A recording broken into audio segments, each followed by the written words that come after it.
ভোক্তা বাজারের সংজ্ঞা দাও, অথবা ভোক্তা বাজার বলতে কি বুঝো? উত্তর ভূমিকা মার্কেটিং এর দৃষ্টিকোণ থেকে বাজার হল কোন পণ্যের বর্তমান এবং সম্ভাব্য সকল ক্রেতার সমষ্টি, অর্থাৎ যে সকল ব্যক্তি ও পরিবারবর্গ ব্যক্তিগত ভোগের জন্য পণ্য বা সেবাসমূহ ক্রয় করে থাকে তাদেরকে নিয়ে যে বাজার গঠিত হয় তাই ভোক্তা বাজার।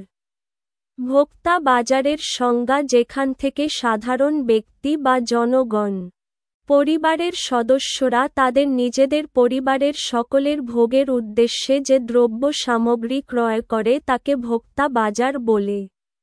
নিম্নে ভোক্তা বাজারের কয়েকটি জনপ্রিয় সংজ্ঞা তুলে ধরা হল ফিলিপ কোটলার এবং গ্যারি আর্মস্ট্রং এর মতে। ভোক্তা বাজার ব্যক্তি ও পরিবার নিয়ে গঠিত যারা ব্যক্তিগত ভোগের জন্য পণ্য ও সেবা ক্রয় বা সংগ্রহ করে। প্রাইড এবং ফেরেল বলেন, ভোক্তা বাজার এই সব ক্রেতা বা ব্যক্তি সাধারণ নিয়ে গঠিত যারা গৃহস্থালী পণ্য ভোগ বা সুবিধা প্রাপ্তির আশায় পণ্য ক্রয় করে কিন্তু মুনাফার্জনের উদ্দেশ্যে পণ্য ক্রয় করে না।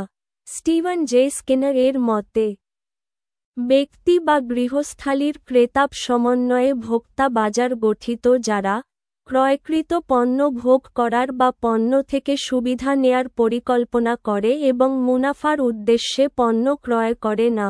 উপসংহার: পরিশেষে বলা যায়, যে সমস্ত ব্যক্তি বা ব্যক্তিবর্গ ব্যক্তিগত ব্যবহারের প্রয়োজনে ভোগের জন্য পণ্য বা সেবা ক্রয় করে তাদেরকে নিয়ে গঠিত বাজারকে কনজিউমার মার্কেট বা ভোক্তা বাজার বলে।